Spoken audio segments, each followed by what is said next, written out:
Hello बच्चों, let's read this question. So the question here is match the following column first and column second. Okay, so column first में आपको 2 point दिए हैं.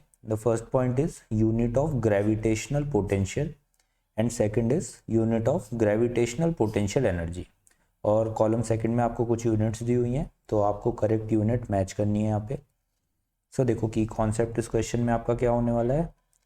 Your की concept for this question is the difference between gravitational potential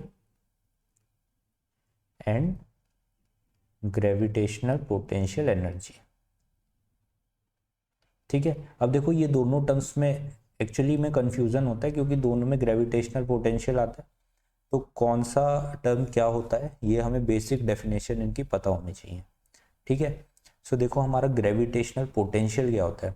gravitational potential की जो definition होती है तो it is the amount of work done in moving a unit mass from infinity to a point in gravitational field. ये समझो आप यहाँ पे ग्रेविटेशनल फील्ड है. ओके, अब आपको इस ग्रेविटेशनल फील्ड में किसी एक सर्टेन पॉइंट, यहाँ पर let's say this is point A. अब आप इन्फिनिटी से किसी पार्टिकल को इस पॉइंट पे लेके आ रहे हो और ये जो पार्टिकल है कैसा है, इसका मास है unit mass. This is unit mass that is of 1 kg. अगर आप किसी 1 kg मास के पार्टिकल को इन्फिनिटी से उठा के इस ग्रेविटेशनल फील्ड में लेके आ रहे हो तो इस काम के लिए आपको कितना वर्क डन करना पड़ा, ये होती है आपकी ग्रेविटेशनल पोटेंशियल. और ग्रेविटेशनल पोटेंशियल का आपका जो फॉर्मूला रहता है वो कितना रहता है, this gravitational potential V is equals to minus के GM बाई R, राइट.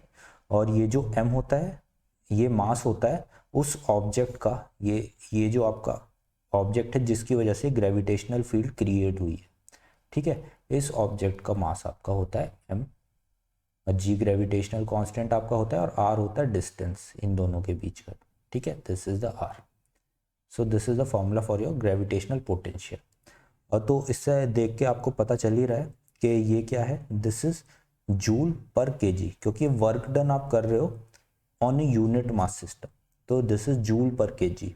तो आपका जो करेक्ट मैच यहाँ पे होगा ग्रेविटेशनल पोटेंशियल की यूनिट वो होगी R, right, that is joule per kg. अब इसके बाद जो आपकी दूसरी टर्म है that is gravitational potential energy. तो ग्रेविटेशनल पोटेंशियल एनर्जी क्या होती है, it is the energy stored in an object which is held vertically at some position in a gravitational field. ठीक है, अब जैसे कि समझो ये आपका अर्थ है, ठीक, और अर्थ से आपने h हाइट पे किसी एक बॉडी को रखा हुआ है जिसका मास m है. ठीक है, तो इसके अंदर एक पोटेंशियल एनर्जी स्टोर्ड होगी जिसको हम लिख सकते हैं mgh. तो ये जो पोटेंशियल एनर्जी होती है इसको हम बोलते हैं ग्रेविटेशनल पोटेंशियल एनर्जी. और क्योंकि ये एक एनर्जी है, ठीक है, तो इसीलिए इसकी यूनिट क्या हो जाएगी, जूल.